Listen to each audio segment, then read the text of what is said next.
The shocking murder of Leon Britz in October 2020 sent waves across South Africa and beyond. A tale of love, betrayal, and greed, this tragic story unfolded in the small northern Cape town of Peru, where the Britz family, originally from Europe, had settled in the 1970s. Leon, born in 1979, grew up managing his family's thriving hotel business, and his life seemed destined for success until he met Sharetta Kerr. Sharetta came from a struggling Eastern European immigrant family. When her father died in her childhood, she and her family faced hardship. At just 14, she met Leon, 25 at the time, and was drawn to his attention, gifts, and promises of security. Despite their age gap, Leon pursued her, showering her with affection and luxuries she could only dream of. Though her mother supported the relationship, Leon's parents were concerned about the potential risks. Their romance took a darker turn when Sharetta became pregnant at 15. Fearing legal trouble, Leon persuaded her to end the pregnancy, promising they would have children later. Heartbroken, she agreed, but resentment lingered. Years later, Sharetta became pregnant again. Determined to keep the baby, she refused Leon's request for another termination. This time, he proposed, and they married in a lavish ceremony. Soon, they had 3 sons and lived a seemingly idyllic life, with Leon expanding the family's business to include various stores and fast food outlets. But as their wealth grew, so did the pressures and strains on their marriage. By the mid-2010s, the family faced new challenges. Leon's father passed away, and his mother, battling dementia, required special care. Leon involved Sharetta in the business, giving her a store to run, which brought her a sense of fulfillment. Yet when their sons needed better schooling, Sharetta moved to a nearby city, Kakamas, with the boys, while Leon stayed in Peru. This separation intensified the couple's growing distance, both physically and emotionally. In 2018, Sharetta was diagnosed with cancer, requiring frequent trips to Johannesburg for treatment. Their marriage deteriorated further during this time, with both rumored to have extramarital affairs. Leon spared no expense for her health, but their relationship was now held together only by their children. Even as their wealth and success grew, envy and competition surrounded the Britz family. Leon received threats from rivals, which he dismissed until tragedy struck. On October 7, 2020, Sharetta called Leon to check on their dogs, who had supposedly escaped. When Leon didn't respond, she drove to Peru and found him dead in the backyard pool, stabbed multiple times. Shocked and panicked, she alerted the police. The investigation quickly revealed a violent struggle and an emptied safe, pointing to a targeted robbery. Initially, suspicions fell on Leon's brother Toki due to their close connection and the family's complicated inheritance issues. But with no concrete evidence, the case went cold. 2 months later, a surprising twist emerged when a former schoolmate of Sharetta's, 35-year-old Jock Van Wyk, came forward with a confession. Struggling with personal issues, Jock had reconnected with Sharetta, who shared her grievances about her marriage, alleging Leon was abusive. Seeing her distress, Jock felt sympathy for her. When Sharetta hinted that Leon's death might be the only way out, Jock, lured by her promise of R500,000, agreed to arrange the murder. He then enlisted Enrique Williams and Amantle Barry to carry out the killing. As the COVID-19 pandemic delayed their plan, Jock grew anxious for the promised payment, and Sharetta managed to give him only R100,000 and her engagement ring. On the night of the murder, Sharetta made sure Leon was home alone and the dogs were outside. She called him under the guise of checking on the dogs, setting him up for the ambush. Enrique and Amantle attacked Leon, striking him with a baseball bat and stabbing him before throwing his body into the pool. They opened the safe but found only securities, diamonds, and gold bars, which they passed on to Jock. Without cash to pay her accomplices, Sharetta stalled, hoping to settle the debt once the investigation subsided. But Enrique and Amantle, frustrated by the delay, became suspicious. Jock's car was recorded on surveillance near the crime scene, raising red flags for the investigators. Pressured by mounting suspicion, he confessed everything to the police, implicating Sharetta in the murder. Sharetta's carefully orchestrated plot unraveled. Her once promising life with Leon, built on wealth and influence, had come to a shocking end. The case exposed the dark secrets within a seemingly perfect family, reminding the world of the destructive power of deceit, ambition, and betrayal. In 2009, a horrific crime shattered the peace of Columbia, Illinois, where the Coleman family, a seemingly happy, close-knit unit, lived. Chris Coleman, the head of security for a prominent ministry, resided with his wife Sherry and their two young sons, Gavin and Garrett. Outwardly, they appeared as the perfect family, but friends noticed tensions building between Chris and Sherry, especially with Chris frequently away for work. Before the tragedy, Chris reported receiving mysterious threats, ominous messages warning of harm to his family. Despite these warnings, no one anticipated what would happen next. On a quiet May morning, Chris claimed he left early for his routine workout. When he returned, he found a horrifying scene. Sherry and the two boys were discovered dead in their beds, their faces showing signs of fear. Disturbingly, the walls were spray-painted with chilling phrases of punishment and revenge written in red, lending a deeply unsettling tone to the crime scene. The paint color and carefully chosen words suggested deliberate planning. As investigators scoured the house, they found no signs of forced entry, raising doubts about an external attacker.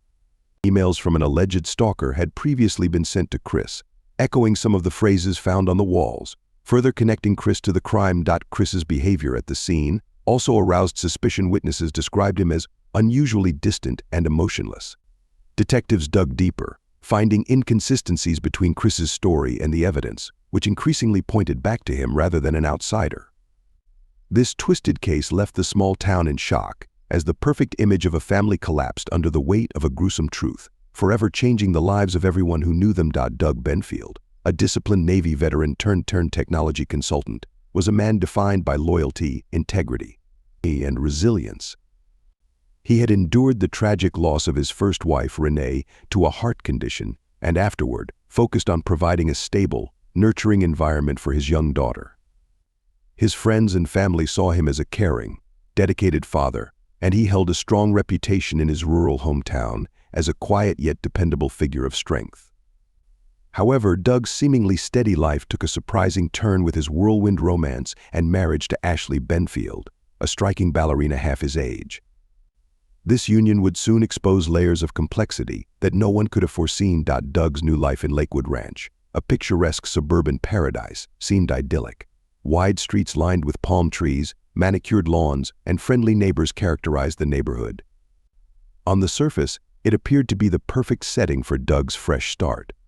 But beneath its pristine exterior, Lakewood Ranch held the subtle murmur of secrets, the type of stories that were rarely shared openly. It was in places like these, where images were carefully curated and facades meticulously maintained, that darker stories often unfolded. Inside Doug's meticulously maintained home, however, tensions brewed. The air felt heavy, an unsettling contrast to the clean and orderly surroundings. While Doug maintained his usual composure in public, friends began to notice subtle changes: a flicker of hesitation, an unusual sense of withdrawal. Beneath the outwardly warm image projected by Doug and Ashley, a strain began to emerge, hidden behind smiles at community gatherings and carefully posed social media posts. Those close to Doug could sense something wasn't right, though no one could have predicted the storm that was coming. One quiet evening, the serene image of Doug's Lakewood Ranch home was shattered. Inside, a violent confrontation had unfolded. The living room bore stark evidence of a struggle: an overturned coffee table, shards of a broken vase scattered across the floor, and faint smears of blood leading towards the door.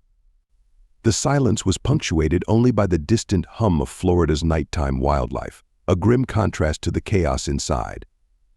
This once peaceful home had become the scene of an unsettling tragedy, raising more questions than answers. As law enforcement began investigating, Detective Jeff Connor, known for his keen instincts and unyielding attention to detail, was assigned to lead the case. Connor had earned a reputation for piecing together even the smallest clues, and he understood the complexity of cases involving loved ones. His team meticulously analyzed the scene, gathering witness statements and studying evidence that would help unravel the truth behind Doug's tragic final moments. Interviews with neighbors revealed a pattern of strange behaviors in the days leading up to the incident. Some recalled seeing Doug acting uncharacteristically tense, while others observed Ashley appearing withdrawn. As investigators delved deeper, they discovered that Doug and Ashley's relationship had been far from harmonious. A background check on Ashley revealed a series of personal struggles, suggesting a complicated past. Those close to Doug described him as recently preoccupied, with subtle signs of distress emerging in his usually composed demeanor. One of the critical leads came from a neighbor who had heard raised voices from Doug's home on the night of the incident. This testimony prompted detectives to explore the possibility of a volatile relationship. The evidence from the scene pointed to a struggle that had escalated, and investigators began to piece together a scenario that cast doubt on the initial assumption of a domestic dispute gone awry. The investigation soon revealed that Doug had confided in friends about his concerns regarding Ashley's erratic behavior. As detectives pieced together the couple's final weeks, a pattern of escalating tension emerged.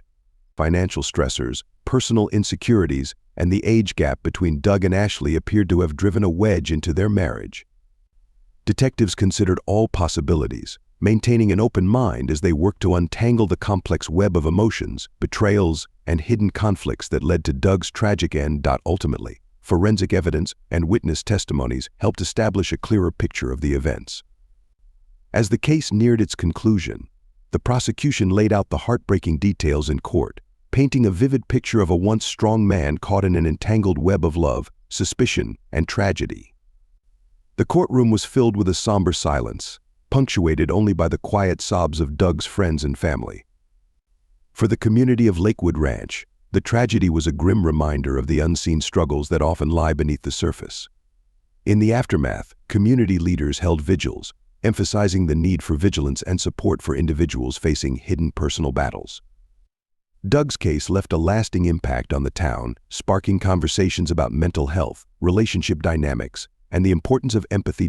For those who knew Doug, his story served as a haunting lesson, a reminder that appearances can mask deeply rooted pain and turmoil.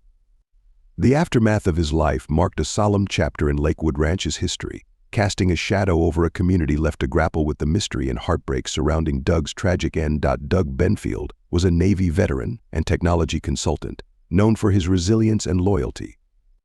After the tragic loss of his first wife, he devoted himself to his daughter and maintained a stable, respected image. However, Doug's life took an unexpected turn when he married Ashley Benfield, a striking ballerina half his age. What began as a hopeful new chapter soon revealed hidden tensions that few had anticipated. Doug's new home in Lakewood Ranch, a quiet suburban community with tree-lined streets and close-knit neighbors, seemed like the perfect setting for a fresh start. But behind closed doors, Doug and Ashley's relationship was far from the harmonious image they projected. While Doug was known for his quiet strength, friends began to notice subtle changes, withdrawn expressions, and a tension that didn't fit his usual demeanor. In public, they maintained smiles, but signs of strain were evident to those closest to him. One quiet night, the peaceful facade shattered. Inside Doug's home, police found signs of a violent struggle: an overturned coffee table, shards of a broken vase, and faint smears of blood leading to the door. Detective Jeff Connor, known for his meticulous work, led the investigation. His team gathered evidence and witness statements, piecing together the events that led to Doug's tragic end. Interviews with neighbors revealed signs of a strained marriage. Some recalled raised voices from Doug's home, while others noted his unusual behavior in recent days. As the investigation progressed, detectives learned of Doug's concerns about Ashley's erratic behavior. Financial stressors, insecurities, and their age gap had created an increasingly volatile relationship. Forensic evidence and witness testimonies soon pointed to a disturbing conclusion, painting a picture of a marriage that had unraveled beneath the surface. Doug's case left a lasting impact on Lakewood Ranch, sparking conversations about hidden personal struggles and the importance of vigilance. For those who knew Doug, his story served as a haunting reminder of the unseen pain that can lie behind closed doors, and a tragic chapter in the town's history. 17-year-old Zion Foster's disappearance sent shockwaves through East Point, Michigan. Known as responsible and respectful, her sudden absence alarmed her family and community. Initially, the investigation into her whereabouts seemed straightforward, but it quickly unraveled into a dark, tragic betrayal involving someone she trusted deeply: her cousin, Jalen Breyer. When Zion didn't return home, her mother's concern escalated, leading her to report Zion missing. The police quickly launched a full-scale investigation, tracking Zion's last known location and questioning anyone who might have interacted with her before she vanished. They questioned friends and family, checked phone records, and pieced together Zion's recent interactions. Soon, a key lead emerged. Zion had last been seen with her cousin, Jalen. Jalen initially told police that he and Zion had hung out before parting ways. His story appeared plausible at first, and the police didn't immediately suspect him. However, inconsistencies in his statements gradually raised red flags. Jalen's behavior also became unusual. Witnesses noted that he seemed nervous and agitated in the days following Zion's disappearance, prompting the police to scrutinize his story more closely. Investigators soon noticed discrepancies in Jalen's timeline, and phone records revealed suspicious patterns in his movements after Zion was last seen. As police pressure mounted, Jalen's story began to change. He became evasive, with answers that seemed rehearsed. The mounting evidence, combined with Jalen's strange behavior, ultimately led the police to arrest him as a suspect in Zion's disappearance. Once in custody, Jalen finally cracked under interrogation.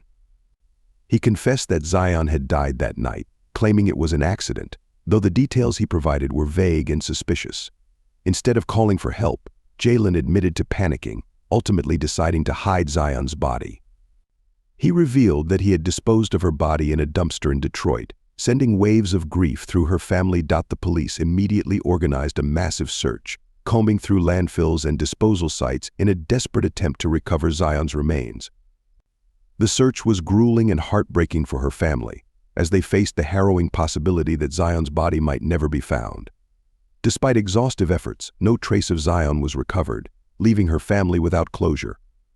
Her mother struggled with the inability to say a proper goodbye, haunted by the knowledge that her daughter's remains were likely lost forever.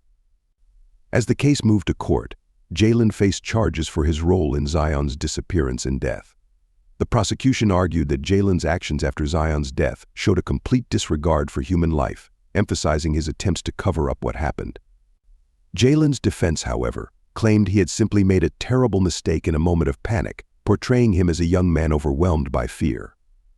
The prosecution, however, highlighted Jalen's repeated lies and the lengths he went to dispose of Zion's body, framing these actions as deeply disturbing. Ultimately, Jalen was sentenced to prison. But for Zion's family, the resolution was bittersweet. While Jalen's sentencing provided some measure of justice, it couldn't bring Zion back, nor did it answer all the questions surrounding her tragic death. Zion's family, especially her mother, continued to grapple with the profound betrayal and loss inflicted by someone so close. Her mother remained a vocal advocate, raising awareness for missing and exploited children in the hope that Zion's story might prevent others from suffering a similar fate. Zion Foster's disappearance and death left a lasting impact on her community, serving as a powerful reminder of the fragility of trust and the tragic consequences that one person's actions can have on countless lives. Her family's pain remains deep, and while justice was served, the absence of her body leaves a void that can never fully heal. On a cold night in 2022, police began their search for Megan Newborough after her boyfriend, Ross Malum, led them to the location of her body. Thomas Wright, a police dog handler, was part of the team that uncovered the body in a secluded area near Woodhouse Eaves, where it had been concealed by thick greenery. Megan had been brutally attacked. Her throat had been cut 14 times, though the cause of death was strangulation. Ross, despite not having a driver's license, had driven Megan's car to dump her body and dispose of evidence, leaving behind a blood-stained glove with both of their DNAs on it. Megan's phone was discarded on a public footpath near Hermitage Road. In the weeks before her death, she and Ross had exchanged thousands of messages, many revealing his insecurities, especially regarding his impotence, which he blamed on his ADHD medication. Their conversations became more intimate, but Ross's tone grew increasingly aggressive. On the night of the murder, GPS data from Megan's phone helped investigators piece together a timeline, which revealed Ross's fatal actions. At 9:51 p.m., Ross was caught on CCTV at Loughborough College Fitness Center, where he disposed of Megan's belongings, including her glasses, and cleaned up the crime scene. He continued texting Megan as if everything were normal, despite having just left her lifeless body in a field.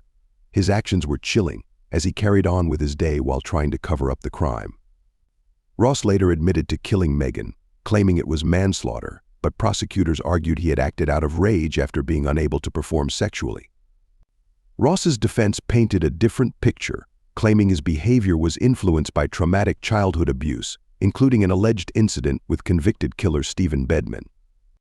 However, the jury found Ross guilty of murder after just 90 minutes of deliberation. In October 2022, Ross was sentenced to life in prison, with a minimum of 23 years before parole. Megan's family expressed their grief, highlighting how her death had torn their close-knit family apart. Megan had been excited about her future, including buying her first home. In her memory, her family raised funds for causes she cared about and established the Megan Newborough Foundation. The case left a lasting impact on those who knew Megan, a young woman who tragically lost her life while trying to help someone she trusted.